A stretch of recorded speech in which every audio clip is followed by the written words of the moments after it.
development experience. So first of all, economic development indicator of India, China and Pakistan. Okay, so this is where you can see this table. Over here in this table, you can see the population over here is the India 1311, 1371. It is in terms of million, and then 188. So out of this, what conclusion you got to know? You got to know that India's population is in second number, China's in first, and third number in Pakistan. And density also, over here density means per square kilometer. In per square kilometer, how many people are living? So in India, 441 people are living. In China, 146, and 245 in Pakistan. So that means India is more congested. In second number, Pakistan. And annual growth report, you can see that India annual like 1.2, China 0.5, and Pakistan 2. Like more the people are growing in Pakistan. Sex ratio means number of males and number of females. 929, 941, and 947. Okay. Fertility rate 2.3, 1.6, 3.7. Urbanization 33, 56, and 39. Right. So this data is very, very important because here you are comparing the demographic indicators of all the three countries. So this is very, very important. See, over in terms of, first of all, we will discuss in terms of population. So China has the highest population, closely followed by India. Right, India is somewhere near about. If we look at the global population, out of every 6 person living in the world, one is an Indian and another is Chinese. The population of Pakistan is very small and account for roughly about 1/10 of the China and India. Right. So coming to population conclusion, we will say that China is accommodating the highest population and India is somewhere nearby. Right. And if you will say in entire world, for every every person you are meeting, right, every 6 person is going to be Chinese or the Indian. Clear? Then this, though China is the largest nation and the geographical occupies the largest area among the three nations, its density is the lowest. Right. So why the China's density is lowest? Because over here the China is, you can say, one of the largest nation. Right.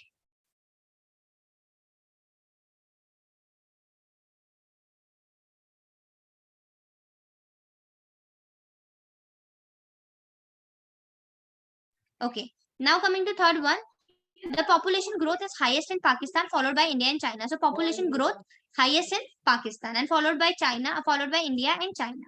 Then the see over here. Now the question is, sometimes we get a one marker from here, so you will mark it like this, one marker. Over here they ask you why China's population is not growing, right? So you will write, see, one child norm. India started one child policy in 1970, which is the major reason for the low population growth. In there, China was like, China started this policy, and the policy indicated that you will have only one children.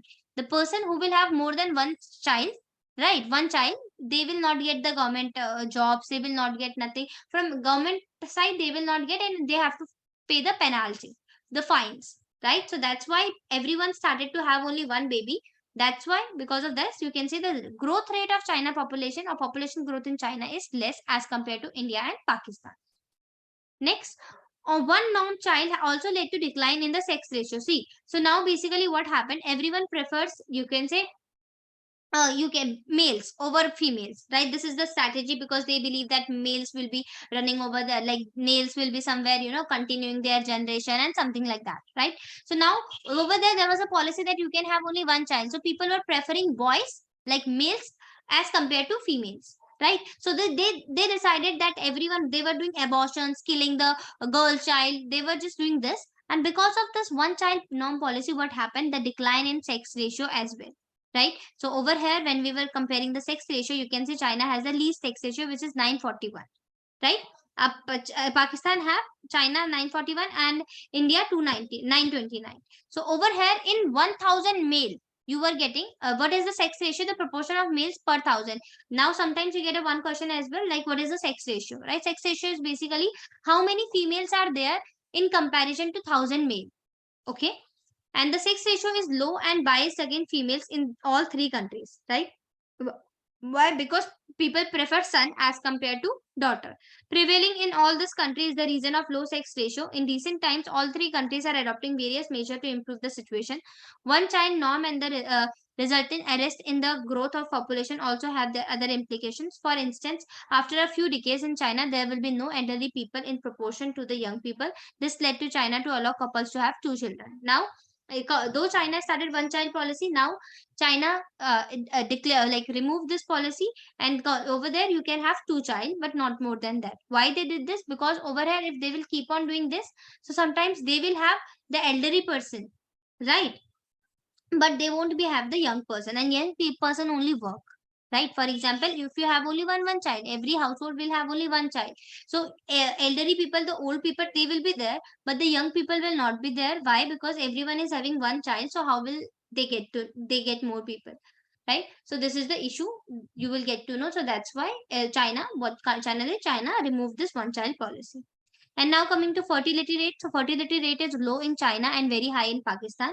And urbanization is high in China, with India having 33% of the people living in urban area. Okay, so in China, out of all this, more urbanization is there, and then in Pakistan than in India. Clear? So this is the demographic indicator of China, India, and Pakistan, which is very, very, very important. Okay.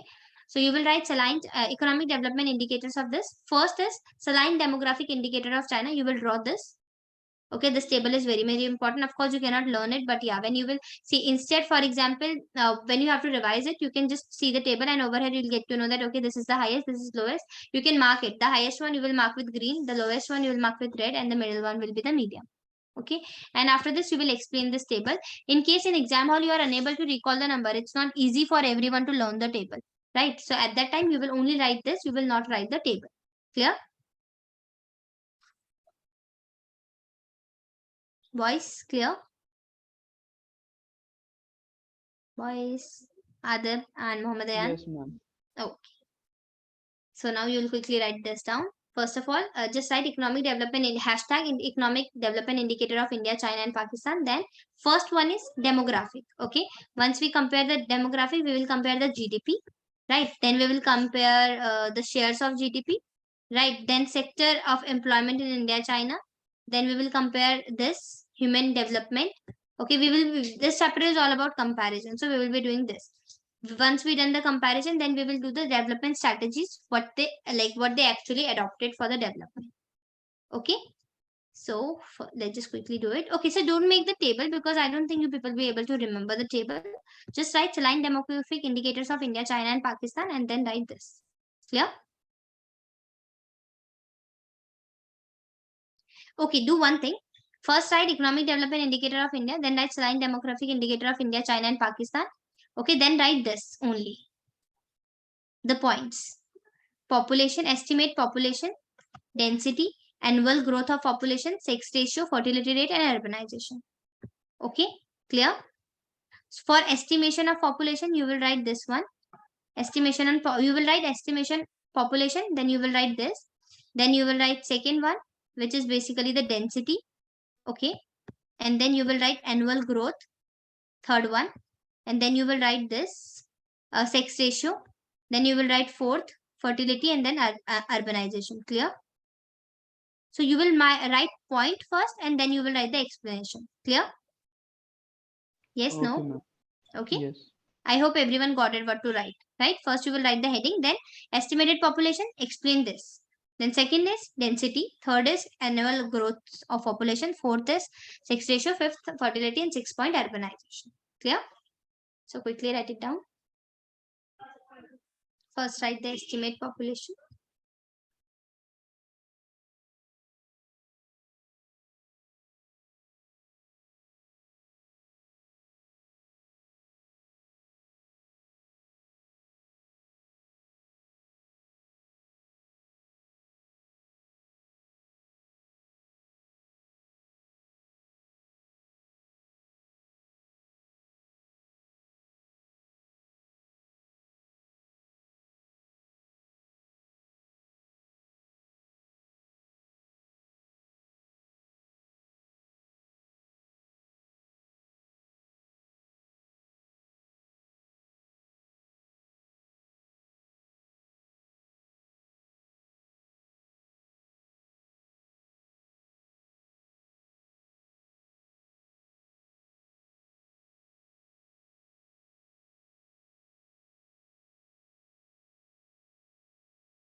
Okay, students, are you done?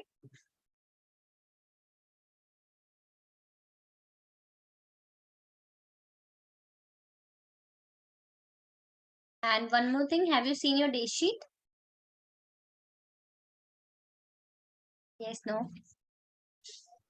Yes, ma'am. Just Okay, so. so yeah, so like I don't know about other subject, but for economics, you have your exam on 17th March, right? So still, Yes, those ma'am. who are not prepared well, like if you are missing classes or if you have any weak chapters, right? So you have enough time to prepare yourself for economics, and economics is that subject which will be a balance, right? Now, like if in case you are not scoring good in any one subject, so you can balance it with economics, right? So still you have like roughly we would say January, February you have the whole January, whole February. It's on 17th, right? So you have to like those who were not regular and see now it's your duty to check your weak points, right? I have prepared a well like revision series for you people, so I can like if you are regularly attempting it and all that, then I can guarantee you that you people will be able to score very well if you are very regular with the things with the test and everything, right? But now I don't know which chapter is weak for you.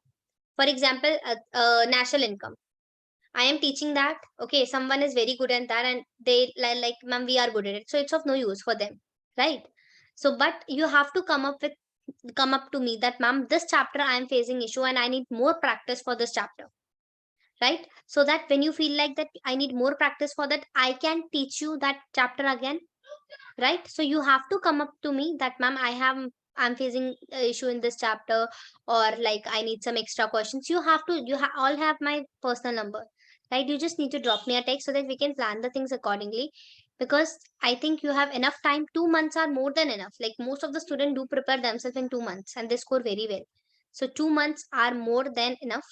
But if you are regular, if you are consistent, right? So now like today like and day after tomorrow you have your test, so nobody will absent themselves. No matter what you are writing in the test, you have to appear. Okay, clear? It's for everyone. Okay, and like we'll just finish this chapter. I think on Tuesday we'll just finish off this chapter, right? And after that we will be starting with the national income, right? And as I told you, like I'm starting with a series which is your Indian economic development series, right? So that will be starting. Maybe first week of the Jan or second week. I'll just think about that. Okay. And side by side, we will revise all the numerical. Like in daily classes, once we are done with national income, we will practice numericals. And in our that classes, we will do like apart from self study, we will do that revision for the Indian eco. Okay. If you have any better plan for that, we can prepare in that way. You are always welcome to share the suggestions. Okay. So now be ready. You have only 2 months left, and 2 months is a good time if you want to prepare from scratch as well. You can prepare very well. Okay, clear for everyone? No, yes. Yes, ma'am. Okay, hey, bye, another. Yes, ma'am. Okay. Okay, so I hope you people wrote this down, or you want more time written?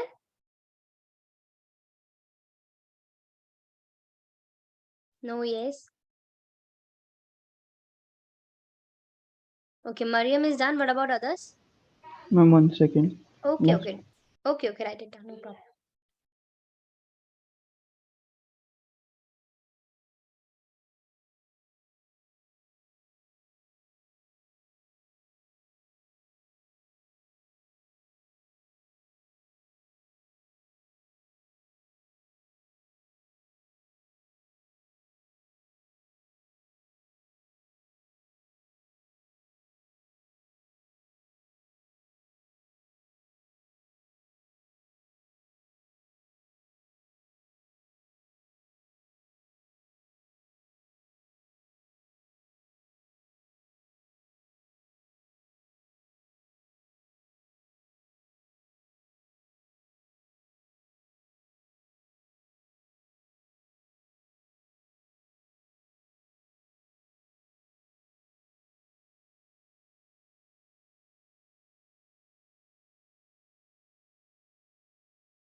Done, ma'am.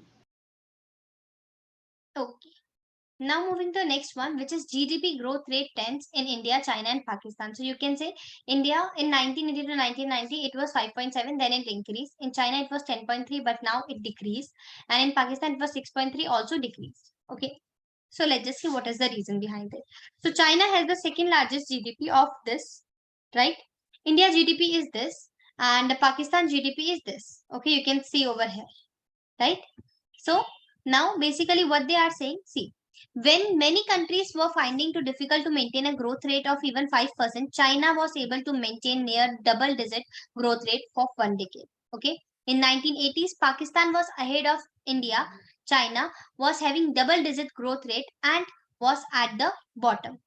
Okay, so in 1980 this was the situation, and then in 2011 and 15 there was having decline in China's growth rate, whereas Pakistan met with the drastic decline of at 4%. Some scholars hold the reform process introduced in 1988 in Pakistan and politically instability over a long period of time was a reason behind this. Okay, so in starting you can see that the China was having the double digit growth rate, right, and India was at the least, but due to some reasons what happened, it China's and Pakistan GDP fell, but India GDP increased, right? So if someone will ask you to compare the growth rate, you will compare it like this. So first of all, write it down: GDP growth rate trends in India, China, and Pakistan. This is the second parameter we are comparing. So write second: GDP growth rate trends in India, China, and Pakistan. Quickly.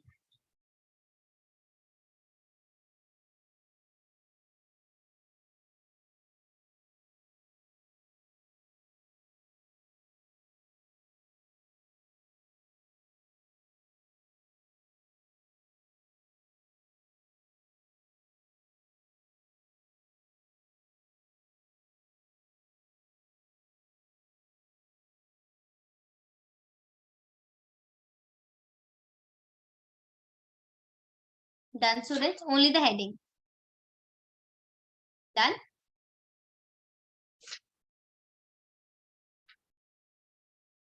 No, yes. Okay. Okay, so GDP growth rate trends in India, China, and Pakistan. Okay, then you will write this. That China has the second largest GDP of this, India this, and Pakistan this. Okay, with this, then in 1980s, Pakistan was ahead of India, and China was Pakistan was ahead of India. China was having double digit, and then this. Okay.